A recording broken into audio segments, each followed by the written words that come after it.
فخر یہ نیچرل لگے, ہمارے پہ بوجھ نہ پڑے, یہ ممکن بھی ہے کیا؟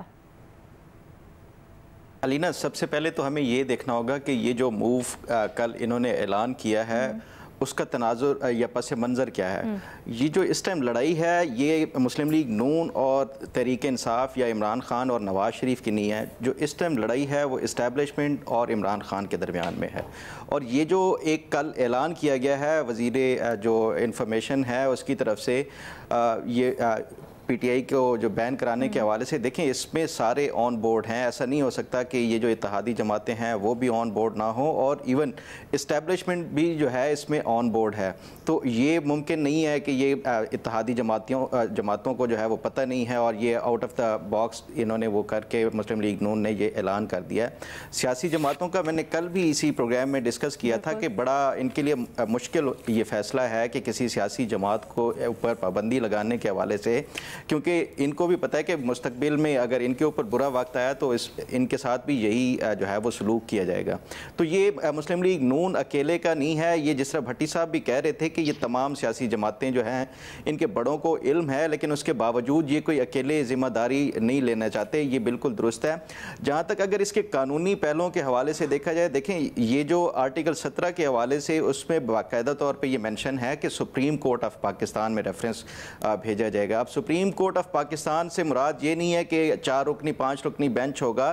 اس میں جو سپریم کورٹ میں پھر پورا جو فل کورٹ ہوگا وہی فیصلہ کرے گا اس حوالے سے. اور پھر جب یہ ایک کڑی شرائط ہوتی ہیں کسی سیاسی جماعت کے بین کرنے کے حوالے سے, اس میں پھر یہ جو میرٹ آف دا کیس بھی, ثبوت بھی, یہ تمام تر چیزیں, تو اتنا یہ آسان کام نہیں ہے. اور یہ مسلم لیگ نون کو بھی پتہ ہے اور باقی اتحادی جماعتوں کو بھی پتہ ہے.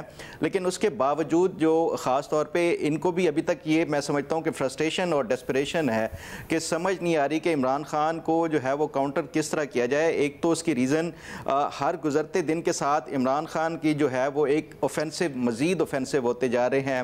جو یہ جس طرح بھٹی صاحب کہہ رہے تھے, ان کو سمجھ نہیں آ رہی سوشل میڈیا پہ جو پی ٹی آئی کی ایک وہ ہے اس کو کیسے کاؤنٹر کیا جائے. دیکھیں اوپنلی جو ہے یہ پی ٹی آئی اب جو ہے وہ آرمی چیف کو ٹارگٹ کر رہی ہیں. وہ اس طرح کے انہوں نے سفارش کی یا اس طرح کے جو الزامات لگائے گئے ہیں. اس سے پہلے ہم نے دیکھا کہ یہ نواز شریف نے اس طرح کا کوئی جو گجرانوالہ جلسہ میں بات کی تھی جنرل باجوہ کے حوالے سے, تو ان کے اوپر پابندی لگ گئی تھی.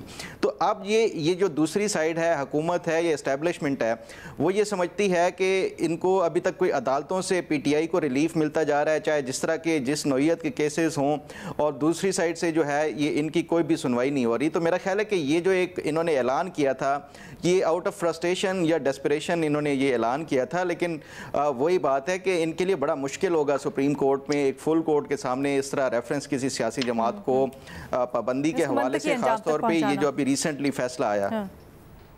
اچھا بٹ مجھے یہ سمجھ نہیں آ رہی ہے فخر, ٹھیک ہے اعلان کر دیا سب کچھ, لیکن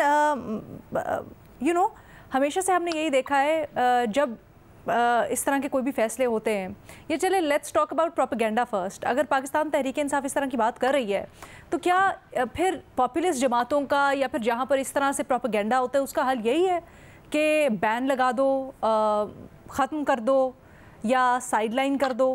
اس کو فائٹ آف کرنے کا یا اس سے لڑنے کا کوئی اور طریقہ نہیں ہے پھر کیا جمہوری اقدار کو مد نظر رکھتے ہیں؟ دیکھیں آپ ہمارے سامنے ایک انڈیا کی مثال ہے, اس میں بھی ایک پاپولسٹ لیڈر ہے. ہم نے دیکھا ہے کہ وہاں پہ جو دوسری جماعتیں ہیں بڑا مشکل ہے وہ مودی کو کاؤنٹر کرنے کے حوالے سے, لیکن اس کے لیے پھر آپ کو ایک افیکٹو پولیٹیکل اسٹریٹجی بھی وہ کرنی ہوگی. یا دوسرا پھر اس میں یہ ہو سکتا ہے کہ اگر آپ حکومت میں ہیں تو ان کے لیے تو ایک بہت بہترین ایک اپرچونٹی ہے جو مسلم لیگ نون ہے یا جو اس کی اتحادی جماعتیں ہیں کہ یہ ڈیلیور کریں, یہ پرفارم کریں, خاص طور پہ جو معاشی صورتحال ہے اس میں بہترین دکھائیں, عوام کو ریلیف دیں. تو اس سے آہستہ آہستہ جو ہے یہ ایک پاپولزم کا جو ایک ہمیں ویو چلی ہوئی ہے اس سے آسانی سے یہ اس کو کاؤنٹر کر سکتے ہیں. لیکن مسئلہ یہی ہے کہ یہ چاہے وہ اتحادی حکومت ہو یا باقی یہ تمام ابھی تک سیاست میں الجھے ہوئے ہیں, کوئی پولیٹیکل سٹیبلٹی نہیں آ رہی, جس کی وجہ سے جو دوسری سائیڈ ہے یا پرفارمنس کے حوالے سے, گڈ گورننس کے حوالے سے اس طرف کسی کی بھی وہ اس طرح وہ پراپر توجہ نہیں جا رہی.